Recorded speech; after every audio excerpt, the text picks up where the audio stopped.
السلام علیکم۔ آج ہم ایک بہت اہم موضوع پر بات کر رہے ہیں، پاکستان میں جنگلات کی صورتحال، ان کا انتظام اور ہمارے ماحول پر ان کے اثرات۔ ہمارے پاس نوٹس سیشن 5 کے کچھ اہم نکات ہیں جن سے ہم مدد لیں گے۔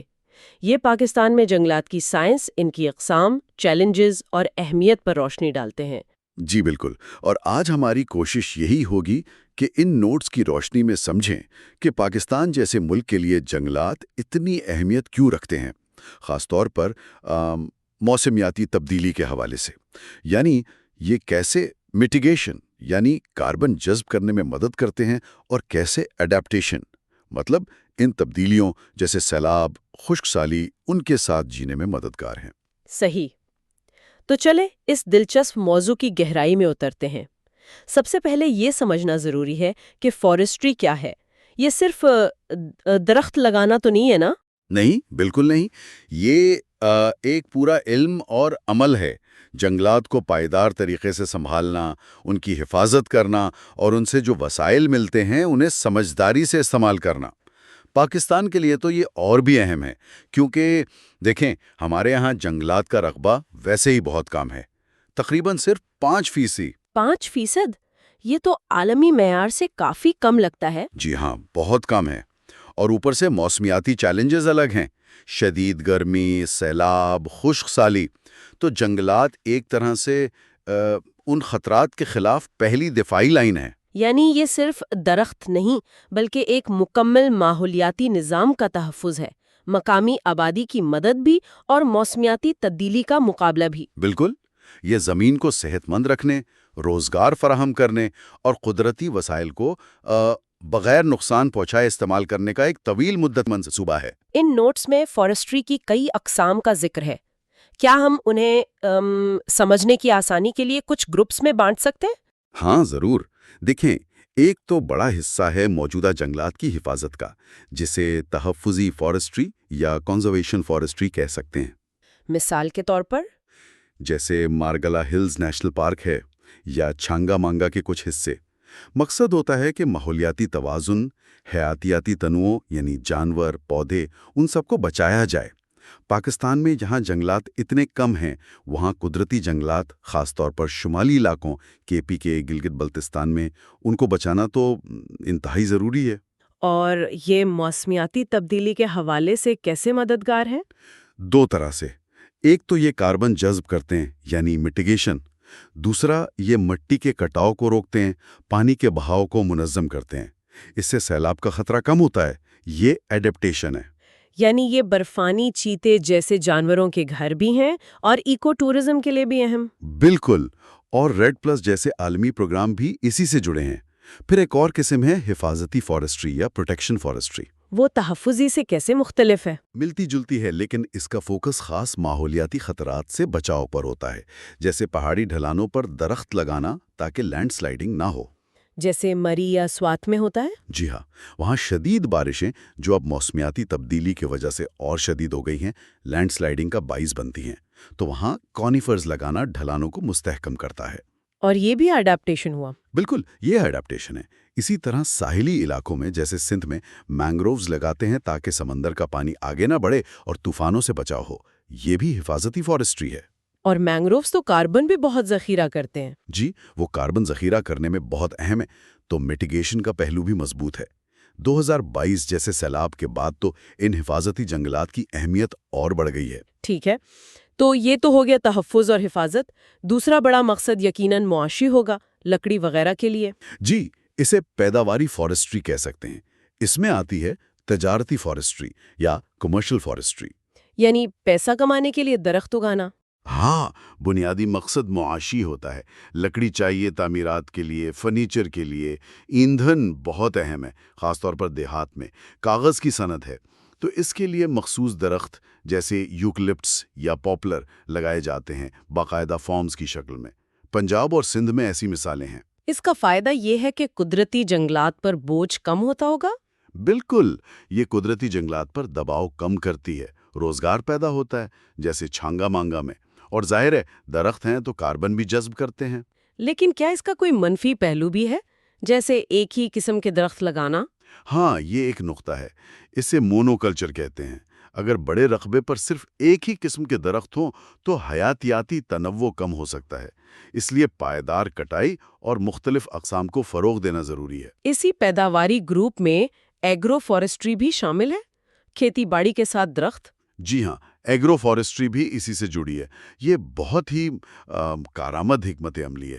وہ کیسے؟ دیکھیں، آپ کھیت میں فصلیں بھی اگا رہے ہیں یا مویشی پال رہے ہیں اور ساتھ میں درخت بھی لگا رہے ہیں۔ جیسے پنجاب میں گندم یا گنے کے ساتھ نیم یا کیکر لگا دیتے؟ بالکل، اس سے کسان کو اضافی آمدنی ہوتی ہے، پھل، لکڑی وغیرہ سے۔ زمین کی زرخیزی بہتر ہوتی ہے، مٹی کا کٹاؤ کم ہوتا ہے۔ اور فصلوں کو فائدہ؟ ہاں، سایہ ملتا ہے، خاص طور پر شدید گرمی کی لہروں سے بچاؤ ہوتا ہے۔ یہ ایڈیپٹیشن ہے۔ اور کاربن تو یہ بھی جذب کرتے ہیں، میٹیگیشن۔ یہ تو واقعی دوہرا فائدہ ہے، خوراک بھی اور ماحول بھی۔ جی، سندھ ڈیلٹا میں تو مینگرووز کے ساتھ بھی ایگرو فارسٹری کی جاتی ہے، جو مچھلیوں کی افزائش میں مدد دیتی ہے۔ بہت خوب۔ اچھا، تیسرا بڑا گروپ کون سا ہو سکتا ہے؟ تیسرا گروپ کمیونٹی اور ریسٹوریشن پر مبنی ہے، یعنی جس میں عوام کی شمولیت ہو۔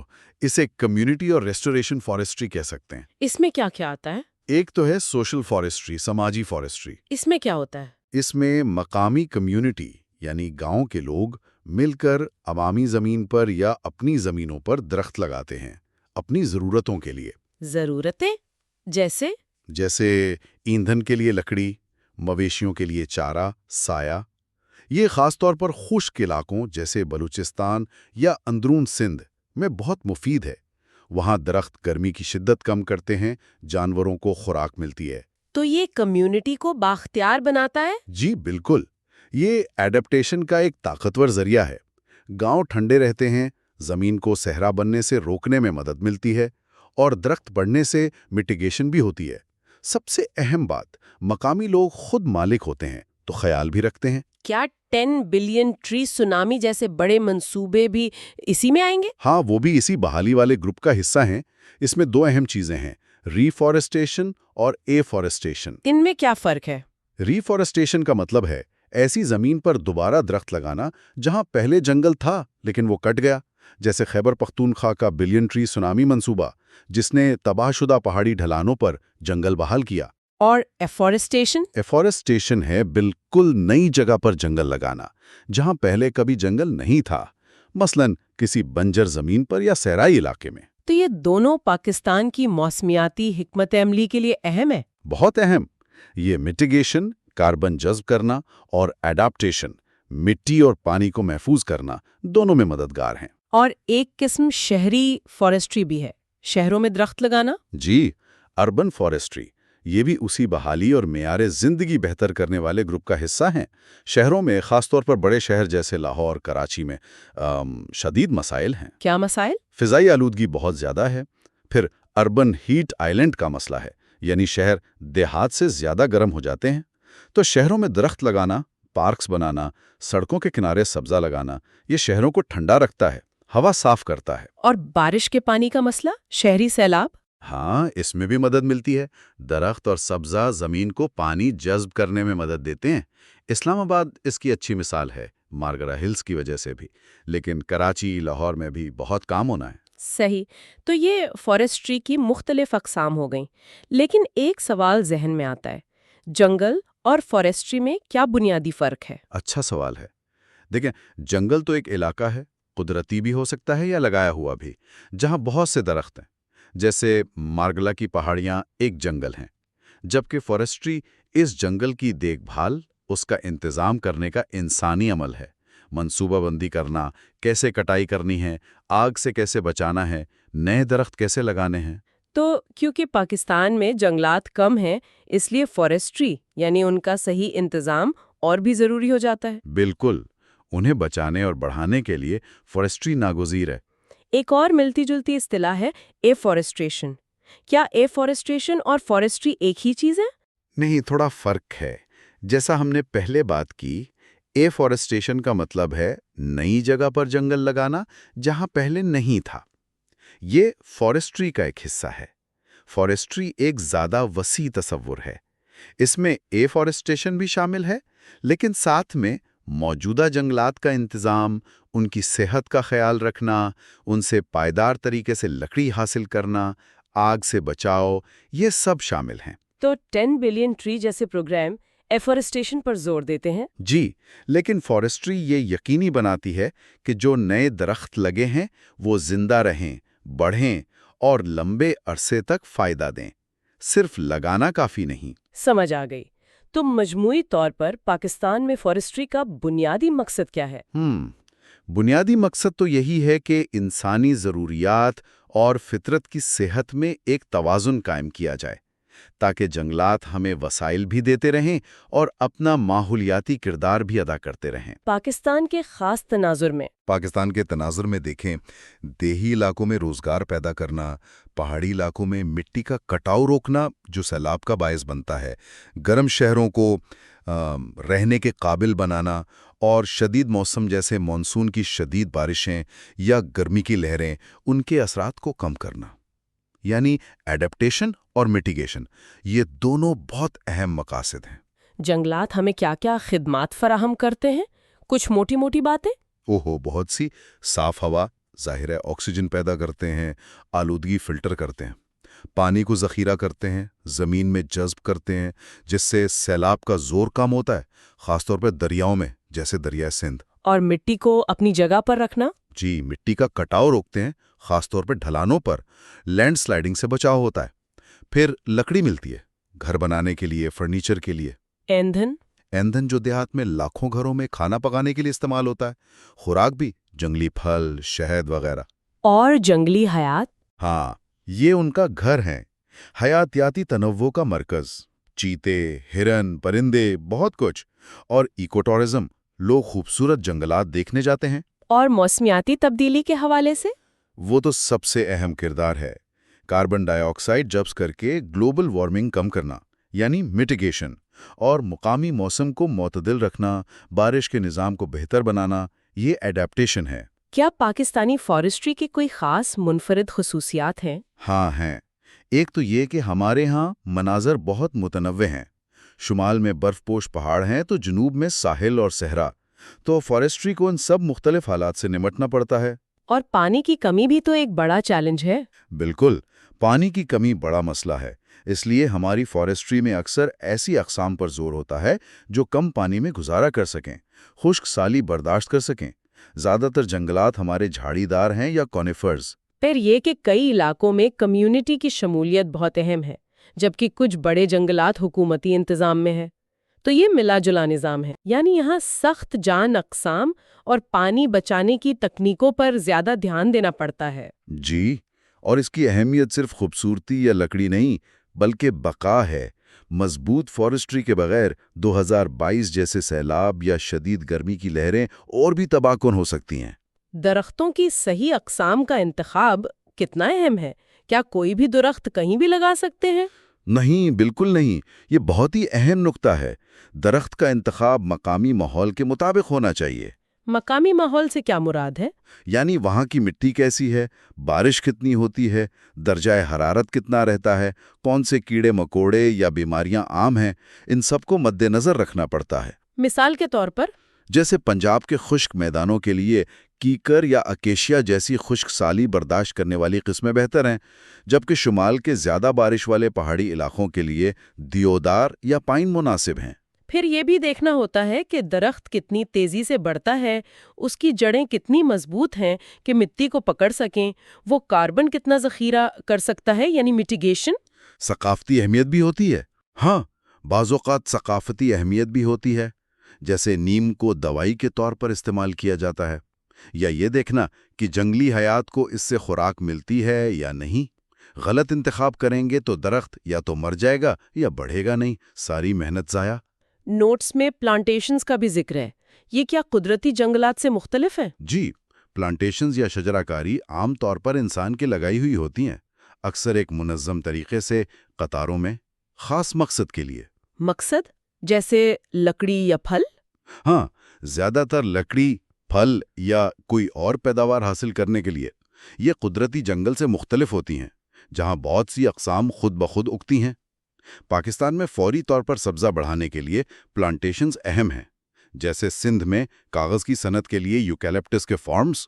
اور یہ موسمیاتی تبدیلی میں کیسے مدد کرتی ہیں؟ یہ کھیتوں کو سایہ دے کر اڈیپٹیشن میں مدد کر سکتی ہیں، اور اگر تیزی سے بڑھنے والی قسمیں ہوں تو وہ جلدی کاربن جذب کر کے میٹیگیشن میں بھی کردار ادا کرتی ہیں.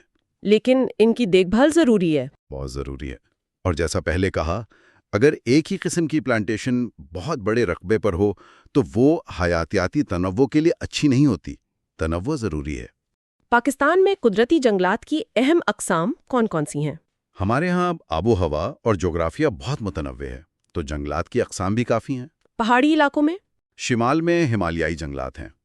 ان میں نم معتدل جنگلات ہیں جہاں دیودار، کائل، بلو پائن ملتے ہیں. پھر خشک معتدل جنگلات ہیں جہاں چلغوزہ پائن اور جونیپر اہم ہیں. اور اونچائی پر؟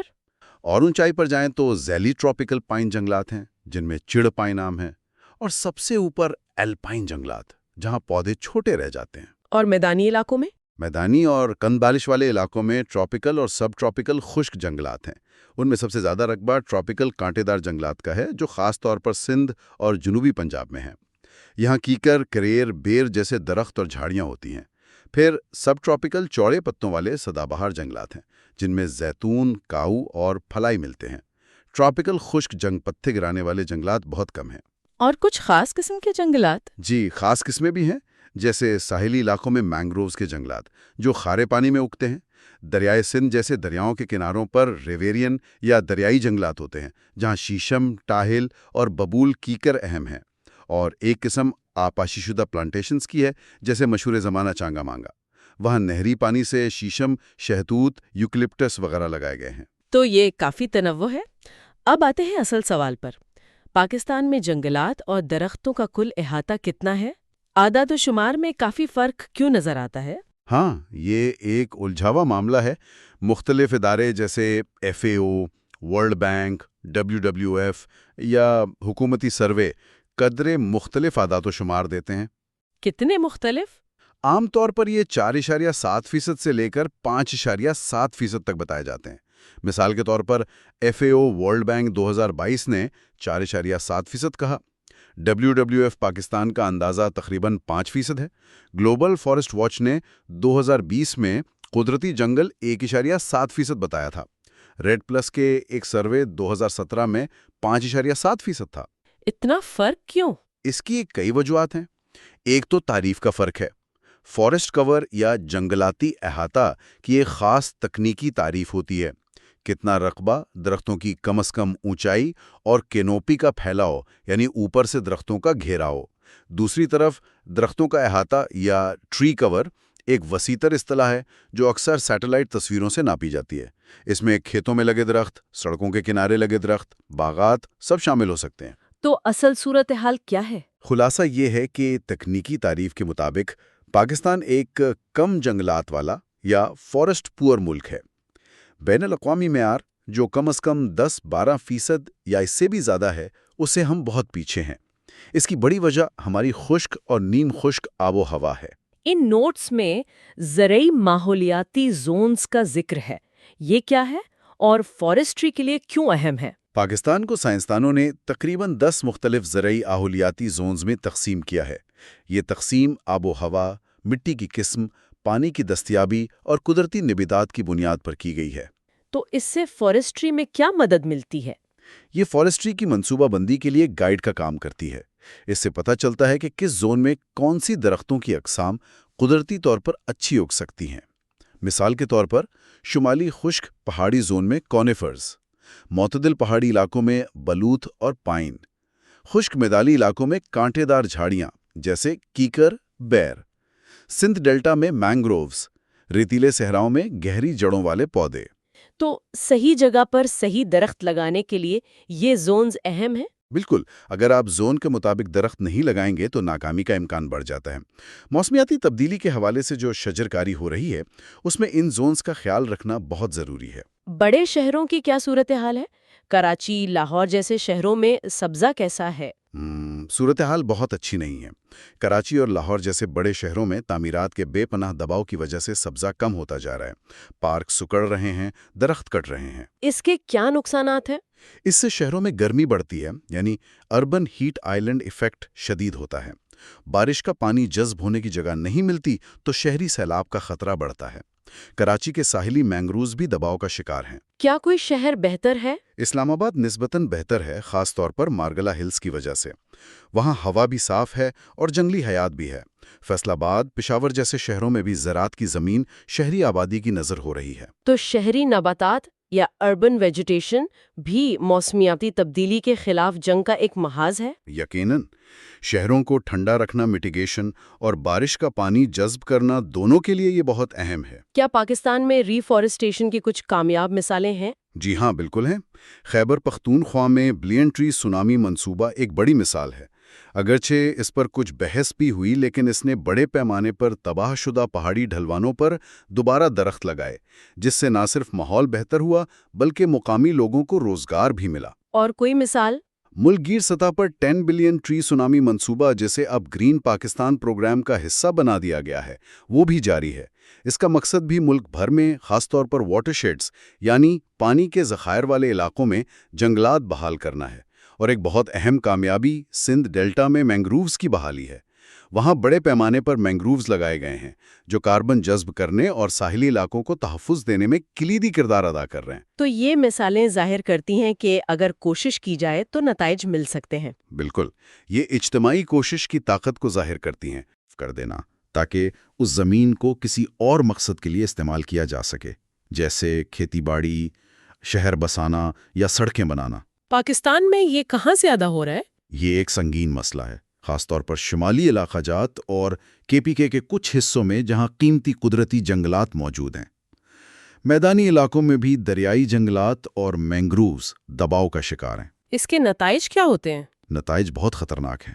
مٹی کا کٹاؤ بڑھ جاتا ہے، جو دریاؤں میں مٹی بھر دیتا ہے اور سیلاب کی شدت بڑھاتا ہے۔ حیاتیاتی تنوع ختم ہوتا ہے، پانی کا قدرتی چکر متاثر ہوتا ہے۔ اور موسمیاتی تبدیلی پر کیا اثر ہے؟ بہت برا اثر ہے۔ جب جنگل کٹتا ہے تو اس میں ذخیرہ شدہ کاربن ڈائی آکسائڈ فضا میں چلی جاتی ہے، جو گلوبل وارمنگ کو بڑھاتی ہے۔ یہ میٹیگیشن کی کوششوں کو کمزور کرتا ہے اور یہ اڈیپٹیشن کی صلاحیت کو بھی کمزور کرتا ہے، کیونکہ جنگلات سیلاب اور لینڈ سلائیڈنگ جیسی آفات سے بچاتے ہیں۔ اس کے مقابلے میں ریفارسٹیشن ہے، یعنی جنگلات کی بحالی۔ جی، ریفارسٹیشن کا مطلب ہے ان علاقوں میں دوبارہ درخت لگانا جہاں سے جنگل ختم ہو گیا تھا۔ یہ ڈیفارسٹیشن کا الٹ ہے۔ پاکستان میں اس کی کیا اہمیت ہے؟ پاکستان کے لیے یہ انتہائی اہم ہے۔ یہ CO2 جذب کر کے موسمیاتی تبدیلی کو کم کرنے، میٹیگیشن میں مددگار ہے۔ یہ تباہ شدہ ماحولیاتی نظام کو بحال کرتا ہے، مٹی کو زرخیز بناتا ہے، پانی کے بہاؤ کو بہتر کرتا ہے، اور یہ سیلاب اور خشک سالی جیسے اثرات سے نمٹنے، اڈیپٹیشن میں بھی مدد دیتا ہے۔ مینگروو بحالی جیسے پروگرام اس کی طاقت کا ثبوت ہیں۔ تو ڈیفارسٹیشن کی بنیادی وجوہات کیا ہیں پاکستان میں؟ کیوں جنگلات کاٹے جا رہے ہیں؟ کئی وجوہات ہیں۔ ایک تو آبادی کا بڑھتا ہوا دباؤ ہے۔ لوگوں کو رہنے کے لیے جگہ چاہیے، کھیتی باڑی کے لیے زمین چاہیے۔ ایندھن کی لکڑی؟ ہاں، ایندھن کی لکڑی کی مانگ بہت زیادہ ہے، خاص طور پر دیہات میں جہاں گیس یا بجلی نہیں ہے۔ یہ ایک بڑی وجہ ہے۔ پھر غیر قانونی کٹائی ہے، جسے ٹمبر مافیا بھی کہا جاتا ہے۔ اور مویشی چرانا؟ جی، مویشیوں کا جنگلات میں ضرورت سے زیادہ چرانا بھی پودوں کو نقصان پہنچاتا ہے اور نئے درختوں کو بڑھنے نہیں دیتا۔ زراعت کا پھیلاؤ یعنی جنگل کاٹ کر کھیت بنانا۔ بڑے ترقیاتی منصوبے جیسے ڈیم اور سڑکیں جو جنگلات کو کاٹتے ہیں یا ان کے ماحولیاتی نظام کو توڑ دیتے ہیں۔ کیا موسمیاتی تبدیلی خود بھی اس میں کردار ادا کر رہی ہے؟ ہاں، بالواسطہ طور پر موسمیاتی تبدیلی سے خشک سالی بڑھتی ہے، مٹی خشک ہوتی ہے، جس سے جنگلات کمزور ہوتے ہیں اور آگ لگنے کا خطرہ بڑھتا ہے۔ یہ سب مل کر ڈیفارسٹیشن کو بڑھاوا دیتے ہیں۔ تو ایک طرف ڈیفارسٹیشن کے طاقتور محرکات ہیں، دوسری طرف ریفارسٹیشن کی کوشش ہے۔ ان میں سے کون غالب آ رہا ہے؟ ایک مشکل سوال ہے۔ ڈیفارسٹیشن کے پیچھے اکثر فوری معاشی فائدے اور بعض اوقات کمزور قانون نافذ کرنے والے ادارے ہوتے ہیں۔ اس کا منافع فوری نظر آتا ہے، لیکن نقصان طویل مدتی اور بہت بڑا ہوتا ہے۔ ریفارسٹیشن کی کوششیں جیسے 10 بلین ٹری سونامی کمیونٹی کی شمولیت اور حکومتی عزم پر منحصر ہیں۔ ان کے نتائج آنے میں وقت لگتا ہے، یہ آہستہ آہستہ ماحولیاتی لچک پیدا کرتی ہیں۔ تو کیا ہم کہہ سکتے ہیں کہ ڈیفارسٹیشن ہمارے موسمیاتی دفاع کو کمزور کر رہی ہے، جبکہ ریفارسٹیشن اسے مضبوط کرنے کی کوشش ہے؟ بالکل صحیح، آپ نے بہت اچھا خلاصہ کیا۔ پاکستان جیسے ملک کے لیے جو موسمیاتی تبدیلی کے خطرات سے سب سے زیادہ متاثر ہونے والے ممالک میں شامل ہے، ریفارسٹیشن کی اہمیت بہت زیادہ ہے۔ ہمیں جنگلات بچانے اور بڑھانے کی جنگ جیتنی ہوگی۔ اس جنگ میں کیا بین الاقوامی مدد مل سکتی ہے؟ نوٹس میں REDD+ کا ذکر ہے، یہ کیا ہے؟ ریڈ پلس ایک اہم بین الاقوامی میکانزم ہے۔ اس کا پورا نام ہے reducing emissions from deforestation and forest degradation, یعنی جنگلات کی کٹائی اور تنزیلی سے ہونے والے اخراج کو کم کرنا۔ اس کا بنیادی خیال کیا ہے؟ بنیادی خیال یہ ہے کہ ترقی پذیر ممالک کو اپنے جنگلات کو کاٹنے سے بچانے اور انہیں بہتر بنانے کے لیے مالی مراعات یا انعام دیا جائے۔ یہ انعام اکثر کاربن کریڈٹس کی صورت میں ہوتا ہے، اور وہ یعنی پلس کا نشان اس بات کی طرف اشارہ کرتا ہے کہ اس میں صرف کٹائی روکنا نہیں، بلکہ جنگلات کا تحفظ، پائیدار انتظام اور جنگلات میں کاربن ذخیرہ کرنے کی صلاحیت کو بڑھانا بھی شامل ہے۔ تو پاکستان اس سے کیسے فائدہ اٹھا سکتا ہے؟ پاکستان کے لیے یہ ایک طرح کی موسمیاتی لائف لائن ثابت ہو سکتا ہے۔ اس کے ذریعے فنڈنگ حاصل کی جا سکتی ہے تاکہ مینگروو جیسے اہم جنگلات کو بچایا جا سکے یا پہاڑی علاقوں میں ریفارسٹیشن کی جا سکے۔ یہ فنڈنگ میٹیگیشن یعنی کاربن جذب کر کے اور ایڈیپٹیشن ماحولیاتی نظام کو مضبوط بنا کر سیلاب وغیرہ سے بچاؤ دونوں میں مدد دے گی۔ کیا اس سے مقامی لوگوں کو بھی فائدہ ہوتا ہے؟ جی ہاں، یہ اس کا ایک اہم پہلو ہے۔ ریڈ پلس کے منصوبوں میں مقامی کمیونٹیز کو شامل کیا جاتا ہے، انہیں جنگلات کی حفاظت میں شراکت دار بنایا جاتا ہے اور انہیں متبادل روزگار فراہم کرنے کی کوشش کی جاتی ہے تاکہ وہ جنگلات پر اپنا انحصار کم کر سکیں۔ تو یہ ایک جامع پروگرام لگتا ہے۔ جی، یہ ایک اہم موقع ہے پاکستان کے لیے اپنی فارسٹری کو بہتر بنانے اور موسمیاتی تبدیلی کا مقابلہ کرنے کے لیے۔ آج کی گفتگو سے پاکستان میں فارسٹری کی ایک بہت واضح تصویر سامنے آئی ہے۔ ہم نے اس کی مختلف اقسام دیکھیں، قدرتی جنگلات کا جائزہ لیا، ڈیفارسٹیشن جیسے چیلنجز اور ریفارسٹیشن جیسی کوششوں پر بات کی۔ بالکل، اور یہ بات بالکل واضح ہے کہ فارسٹری پاکستان کی ماحولیاتی صحت، اس کی معیشت کے استحکام اور سب سے بڑھ کر موسمیاتی تبدیلی کے خلاف اس کی جنگ میں کتنا بنیادی کردار ادا کرتی ہے۔ چیلنجز اپنی جگہ، لیکن ریڈ پلس جیسے مواقع اور مقامی کمیونٹیز کی بڑھتی ہوئی شمولیت مستقبل کے لیے امید بھی دلاتی ہے۔ ٹھیک کہا۔ ان تمام کوششوں کے باوجود یہ حقیقت اپنی جگہ ہے کہ پاکستان کا جنگلاتی رقبہ اب بھی بین الاقوامی معیار سے بہت کم ہے۔ ایک آخری خیال جو ذہن میں آ رہا ہے وہ یہ کہ بڑے منصوبوں کے ساتھ ساتھ کیا ہم شہری مراکز میں سبزہ بڑھانے اور زرعی زمینوں پر درختوں کو مزید مؤثر طریقے سے مربوط کرنے کے لیے کچھ نئے، کچھ تخلیقی طریقے سوچ سکتے ہیں؟ کیسے ہر شہری، ہر کسان اپنی سطح پر، اپنے گھر، اپنے محلے، اپنے کھیت میں اس قومی کوشش کا حصہ بن سکتا ہے تاکہ موسمیاتی تبدیلی کے خلاف یہ جنگ صرف حکومت یا اداروں کی نہیں بلکہ ہر ایک کی جنگ بن جائے؟